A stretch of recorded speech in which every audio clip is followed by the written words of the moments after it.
데이터 신앙에서 관계의 신앙으로 라는 제목으로 하나님 주신 은혜를 나누겠습니다. 먼저 1절 2절 한번 볼까요? 제가 읽겠습니다. 내가 그리스도 안에서 참 말을 하고 거짓말을 아니하노라. 나에게 큰 근심이 있는 것과 마음에 그치지 않는 고통이 있는 것을 내 양심이 성령 안에서 나와 더불어 증언하노니라고 이야기합니다. 지금 본문에서 바울은 지치지 않는 고통 속에 있다라고 말을 하고 있어요. 성령 안에서 양심을 걸고 말할 만큼 이 고통은 진짜라고 사도 바울은 이야기합니다. 그런데 좀 이상하지 않습니까? 바울이 누군지 여러분은 잘 아실 거예요. 바울이 말씀 안에서 이렇게 표현한 적이 있어요. 항상 기뻐하라 라고 표현했던 바울의 권면과 표현이 있습니다. 이렇게 외치던 사람이, 감옥에서도 찬송하고 하나님께 영광 돌리던 사람이 오늘 본문에서 그가 왜 이토록 철저하게 그리고 처절하게 괴로워하고 있을까라고 하는 의문이 들지 않으시나요? 오늘 본문에 보면 바울이 굉장히 괴로워하고 있어요. 그리고 고통을 겪고 있고 양심에 대한 갈등도 겪고 있습니다. 그러니까 항상 기뻐하라고 외쳤던 사람, 감옥 안에서도 찬양했던 사람이 오늘 본문 속에서는 굉장히 괴로워하고 있죠. 그 이유는 3절에 나옵니다. 3절 한번 보세요. 제가 읽겠습니다. 나의 형제 곧 골육의 친척을 위하여 내 자신이 저주를 받아 그리스도에게서 끊어질지라도 원하는 바로라 라고 이야기합니다. 바로 내 형제, 내 고륙의 친척 때문에 그래요. 그러니까 사도 바울이 볼 때 내 친척과 내 형제 때문에 괴로워하고 있는 모습이 오늘 본문에 나오고 있죠. 겉으로 보기엔 완벽한 신앙의 조건을 갖췄지만 정작 약속의 자녀로 살지 못하는 자기의 민족, 내 친척, 내 가족을 보면서 그의 가슴이, 심장이 찢어지는 고통을 겪고 있다라고 사도 바울은 이야기하고 있습니다. 그러니까 구원받은 자로서의 삶을 살면서 구원받지 못한 내 가족이나 내 이웃이나 내 친척을 보며 얼마나 괴로워하고 있는지 바울의 심정이 지금 느껴지고 있는 거죠. 오늘 이 설교를 준비하며 저 또한 바울의 이 근심에 동참하게 됩니다. 우리 동대문 교회 성도들 이렇게 보면 참 좋은 환경에서 신앙생활을 하고 있어요.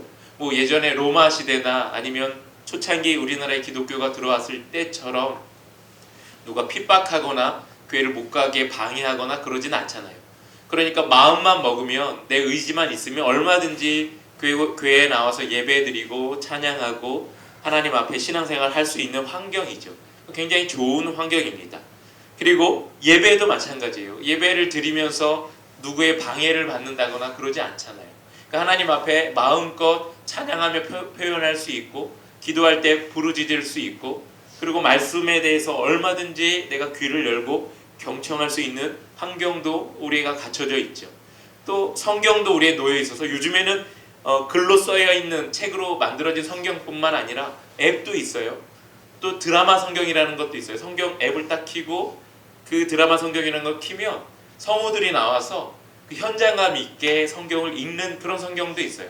그러니까 성경 지식을 내가 얼마든지 노력만 하면 풍성하게 알 수 있어요. 요즘에는 유튜브도 그런 게 되게 많이 있어서 내가 관심만 갖고 있다면 성경에 대해서 많이 알 수도 있고, 그리고 많은 지식도 정보도 알 수 있죠. 그런데 문득 이런 생각이 듭니다. 이런 두려움이 엄습하곤 해요. 우리는 혹시 하나님의 약속을 믿는 것이 아니라 내가 쌓아온 신앙적 경력을 믿고 있는 거 아닌가라는 두려움. 그러니까 내가 지금 신앙생활을 하고 예배를 드리고 말씀을 읽고 기도하는 것이 하나님의 약속을 믿으며 예배를 드리고 신앙생활을 하는 것이 아니라, 그렇게 해야 하는데 어쩌면 내가 쌓아온 신앙의 경력을 믿고 이 경력을 더 잘 쌓기 위해서, 경력을 유지하기 위해서 남에게 보여지는 내 신앙의 모습을 더 그럴싸하게 보이기 위해서 신앙생활을 하는 건 아닌가라는 두려움이 가끔 들 때가 있습니다. 여러분, 오늘 말씀을 통해서 우리가 붙들어야 할 사도 바울이 말하는 약속, 이 약속의 진짜가 무엇인지 같이 한번 좀 확인하는 그런 시간이 되면 좋을 것 같습니다. 바울이 보기에 유대인들은 조건만 따지면 100점짜리 신앙이었을 겁니다. 사도 바울이 보기에 그랬어요. 자기도 그랬으니까요.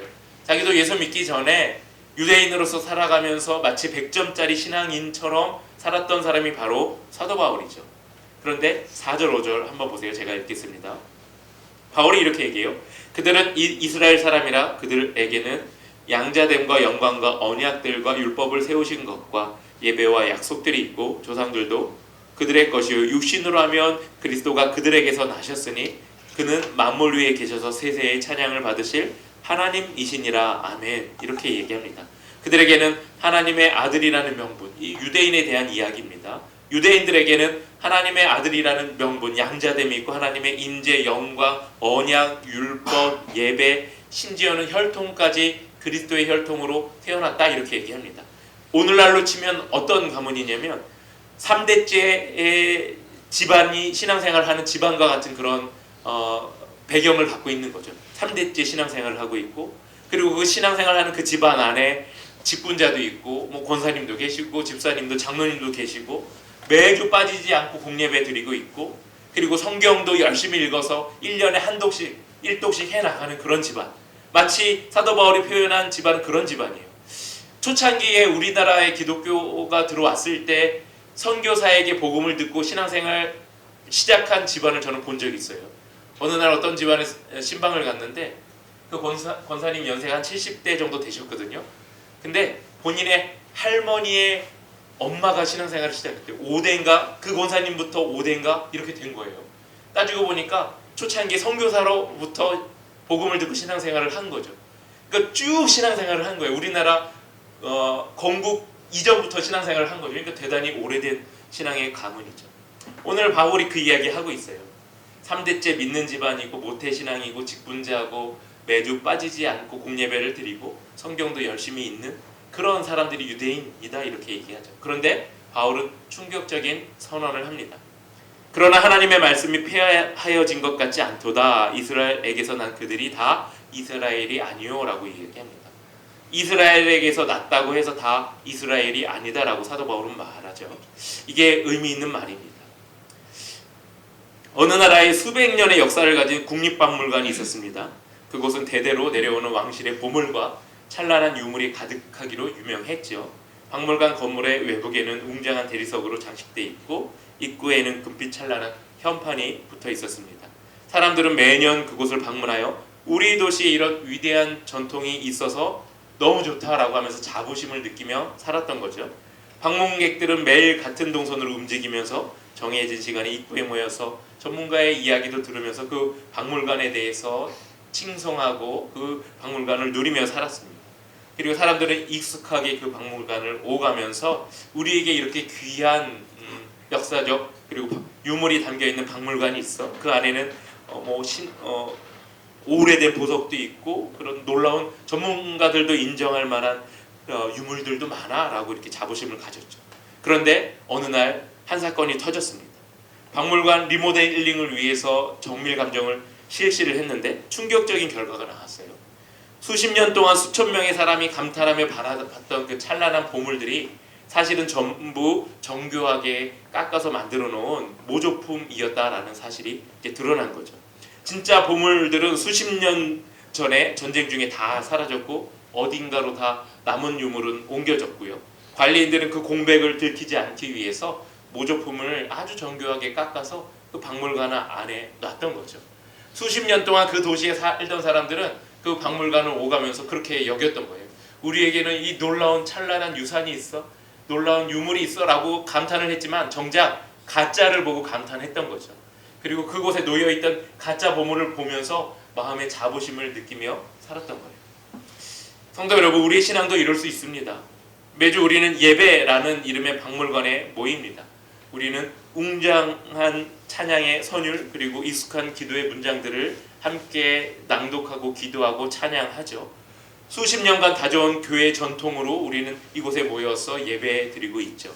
하지만 그 화려한 진열장 안에 살아계신 하나님과의 생생한 만남이라는 진짜 보석을 발견하지 못한다면 어쩌면 우리가 드리는 예배나 찬양이나 수많은 기도문이 가짜로 점철된 기도문일 수 있고 찬양일 수 있고 예배의 모습일 수 있다는 거죠.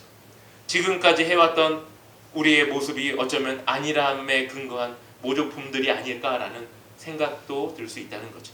유대인들이 바로 그랬습니다. 그들은 아브라함의 혈통이라는 웅장한 박물관 건물을 가졌고 율법과 할례라는 아주 화려한 진열장을 가졌습니다. 하지만 그 안에는 정작 하나님의 약속을 신뢰하는 떨림이라는 그 은혜가 그들에게 남아있지 않다는 거죠. 그들은 예수님이라는 이 진품을 눈앞에 두고도 예수님을 인정하지 않고 여전히 모조품에 집중하며 옛 전통에 쌓여있던 사람들이 바로 유대인들이었습니다. 그러니까 이 땅에 새로 오신 영원한 생명이신 예수 그리스도를 거부하고 가짜에 집중하면서 이것이 우리의 찬란한 유물이야 라고 하면서 그 안에서 살아가며 만족하며 살았던 사람들이 바로 유대인들이었습니다. 우리의 신앙이 혹시 하나님과의 관계가 아니라 종교적인 분위기에 취해 있지는 않은지 한번 돌아보시기 바랍니다. 박물관의 구경꾼이 아니라 살아 움직이는 하나님의 약속을 내 삶으로 살아내는 진짜 하나님의 약속된 자녀로 살고 있는지 여러분 자신을 한번 돌아보시기 바랍니다. 그리고 진짜 살아있는 하나님의 약속을 붙드는 소망이 있기를 간절히 바랍니다. 그렇다면 하나님이 인정하는 진짜가 무엇일까? 이게 이제 우리의 고민이 돼야 하잖아요. 바울은 8절에서 그 결론을 내리는데요. 8절 한번 보세요. 제가 읽겠습니다. 곧 육신의 자녀가 하나님의 자녀가 아니요 오직 약속의 자녀가 씨로 여김을 받느니라 이렇게 얘기합니다. 여기서 약속이란 무엇일까요? 바울은 사라의 예를 드는데요. 생물학적으로 아이를 낳는 것이 불가능했던 사라에 대해서 이야기를 하는데 90세에 사라에게 하나님이 너 아들을 낳을 거야 라고 이야기합니다. 사라에게 그렇게 얘기하죠. 그렇게 말씀하시죠. 사라는 처음에 비웃습니다. 당연히 비웃겠죠. 90이나 먹었는데 아이를 낳는 건 말이 안 됩니다. 생물학적으로 내가 지금 아이를 낳는 것이 데이터상으로는 불가능하죠. 아마 제로에 가까울 겁니다. 이걸 확률적으로 90세 낳은 사람 전 인구를 조사해봐도 아무도 없을 거예요. 그러니까 데이터상으로는 불가능에 가까운 이야기를 사라가 하나님께 듣습니다. 이성이나 경험으로 이거 확률은 제로라고 볼 수 있습니다. 하지만 약속의 자녀는 그 제로라는 확률을 믿는 사람이 아니라 약속하신 분의 신실함을 믿는 거예요. 이걸 우리가 구분할 줄 알아야 돼요. 하나님이 너 아이를 낳을 거야 라고 할 때 사라 입장에서는 이거 확률적으로는 제로야 라고 해서 이걸 이제 못 믿겠어 또는 이거 하나님이 말씀하셨으니 믿겠어 라고 하는 그 확률에 초점을 맞춰서 믿음을 가져가는 것이 아니라 이걸 누가 얘기했느냐 이게 이제 더 중요하다는 거죠. 약속하신 분의 신실함을 믿는 사람, 이 사람을 이제 진짜 그 믿음을 갖고 있는 사람이라고 이야기하는 거죠. 그러니까 우리는 자꾸 내가 믿을 만한 근거를 찾아 믿으려고 해요.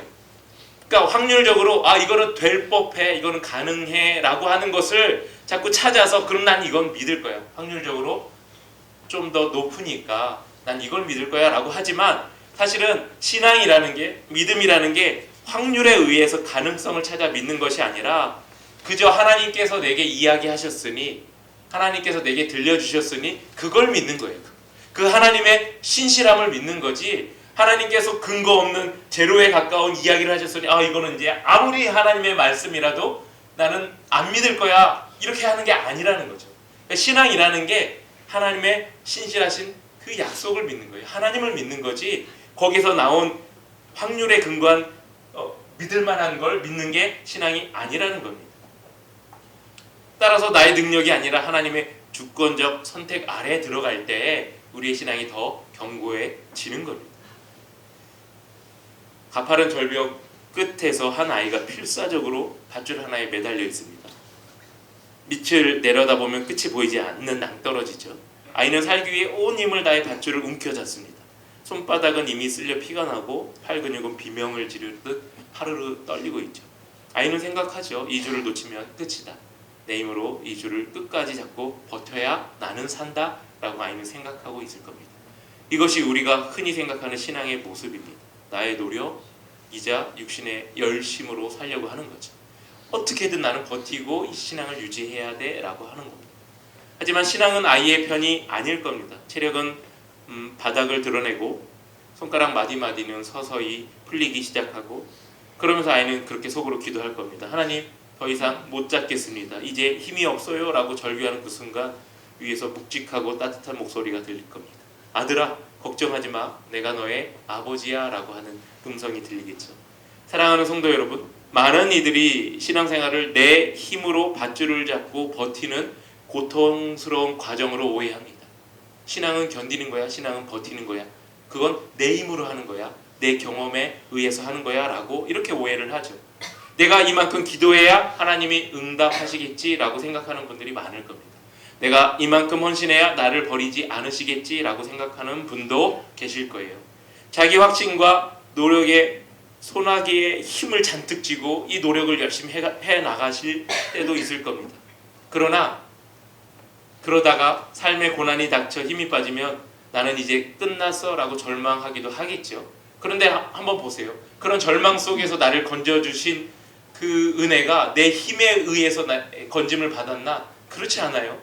어떤 노력을 하지 않았음에도 불구하고 하나님은, 그리고 주의 은혜는 나를 절망과 그리고 낭망 속에서 끌어내 주시고 나와 동행하셨죠. 그 속에 내 힘이 들어갔었던 적이 있나 한번 고민해 보세요. 별로 없었을 겁니다. 내 힘으로 나는 거기에서 건짐을 받아서 살아왔다? 그런 분들 거의 안 계실 겁니다. 결국은 하나님께서 은혜를 베푸셔서 나를 그곳에서 끌어내 주시고 건져 주시고 붙잡아 주신 거죠. 오늘 본문에서 말하는 약속의 자녀, 하나님의 약속의 자녀란 바로 그런 겁니다. 하나님 당신의 신실하심이라는 이 줄에 내가 묶여서 하나님을 의지하며 살겠습니다 라는 그 의지가 담겨 있는 것이 바로 약속의 자녀라는 거죠. 여러분 야곱을 잘 아실 겁니다. 그는 태어나기도 전에, 그가 어떤 선한 일을 하기도 전에 이미 하나님의 선택을 받았다라고 성경은 이야기하고 있습니다. 사라를 보세요. 그가 비웃으며 믿지 못할 때에도 하나님의 약속이라는 그 줄은 여전히 그녀를 감싸고 있었습니다. 하나님 무슨 제가 애를 낳습니까? 라고 하지만 하나님은 추후에 그에게 자녀를 주고 그를 아이를 낳게 하셨죠. 신앙은 내가 불가능을 가능케 하려고 안간힘을 쓰는 에너지가 아닙니다. 내 힘으로는 이 줄을 잡을 수 없음을 인정하고 이미 나를 묶고 계신 하나님의 신실하신 약속이 내 몸을 붙들고 있고 나는 그 약속에 내 몸을 던지는 것이다 라는 것이 신앙임을 여러분 기억하시기 바랍니다. 내가 줄을 놓아버릴 것 같은 순간에도 나를 절대 놓지 않고 그 약속하신 하나님께서 나를 꼭 붙들고 계시다라고 하는 그 믿음이 바로 신앙인 것이죠. 그러니까 고통이나 어려움이나 낭망 속에서도 우리가 견딜 수 있는 건 내 힘이나 내 노력이 아니라 하나님이 붙들고 계시다라는 이 믿음 때문에 우리가 견딜 수 있는 겁니다. 여러분, 우리가 왜 변하지 않을까 한번 고민해 보시기 바랍니다. 왜 말씀을 들어도 제자리일까요? 여전히 내 방식, 내 전통, 내 이성적 판단이 하나님의 방식보다 앞서기 때문입니다. 하나님의 방식. 하나님, 제가 이 정도는 할 테니 나머지는 도와주세요 라고 하면서 하나님과 거래하려고 하는 것이 우리의 은근한 습성에 묻어 있어요. 하나님, 제가 이 정도 기도하면 응답해 주셔야 되는 거 아닌가요? 이 정도 헌신하면 하나님 반응해 주셔야 되는 거 아닌가요? 이게 거래죠. 이게 그 정도 헌신하지 않아도, 아니 그거보다 더 해도 하나님은 나를 붙들고 계셔요. 그리고 나와 늘 함께하고 계시죠. 그런데 우린 자꾸 하나님 앞에서 뭔가를 주고받으려고 하죠. 이게 이제 신앙적인 거래라고 하는 겁니다. 그 거래를 하지 않아도 하나님은 여전히 여러분들을 붙들고 계십니다. 그리고 여러분을 사랑하고 계시죠. 사랑하는 동대문교회 성도 여러분, 저의 근심은 여러분이 예배당에 앉아는 있지만 삶의 현장에서 여전히 세상의 데이터와 확률에 1희 1비 하며 사는 모습을 볼 때 깊어집니다. 그러니까 여러분이 온전히 하나님께 맡기는 것이 아니라 자꾸 하나님과 거래를 하거나 데이터상으로 재려고 하는 거죠. 이 정도만 해도 거기까지는 이렇게 이제 재는 거죠. 그런데 하나님 관점에서는 그게 아니라 온전히 내게 맡겨라고 하는 요청을 여러분에게 늘 하신다는 거죠. 근데 제 눈에는 이제 가끔 그런 모습이 보일 때마다 안타까운 거죠. 저러지 말고 그냥 하나님께 맡기면 좋을 텐데, 하나님만 의지하면 좋을 텐데 왜 자꾸 데이터를 돌리지, 하나님과 거래를 하지라고 하는 안타까움이 제 마음속에 있습니다. 하지만 오늘 말씀을 통해서 바울이 주시는 권면을 여러분 귀담아 들으시면 좋을 것 같습니다. 오늘 바울은 저와 여러분들에게 귀한 권면을 합니다. 내 신앙의 배경을 의지하지 말고 그것이 여러분의 구원하지 못한다라는 것을 여러분 알고 사시기 바랍니다. 그러니까 신앙의 배경이 여러분을 구원하진 않습니다. 그리고 여러분 그거 의지할 거 없습니다. 그리고 나의 불가능 때문에 절망하지 마십시오. 약속은 원래 불가능한 곳에서 꽃을 피웁니다. 내가 생각할 때 불가능하다고 여기지만 하나님 보시기에는 아무것도 아닌 일들이 굉장히 많습니다. 아니 아마 전부일 겁니다. 그러니 내 불가능을 판단하며 하나님께 거래하지 마시고요. 다 하나님께 맡기시는 여러분의 신앙이 되시길 바랍니다. 더 한 가지 나아가서 하나님의 신실하심의 모든 것을 거시는 여러분들이 되시길 바랍니다. 여러분이 하나님을 선택한 것이 아니라 하나님이 먼저 여러분을 선택하여 여러분에게 약속, 언약을 주셨기 때문에 그렇습니다. 이번 한 주간 이성적인 판단이 여러분들을 흔들 때마다 여러분들 선포하시면 좋겠어요. 나는 내 상황을 믿는 자가 아니라 나를 선택하신 하나님의 약속을 믿는 자다라는 선포가 여러분의 입술에, 여러분의 삶에 있기를 간절히 소망하고 축복합니다.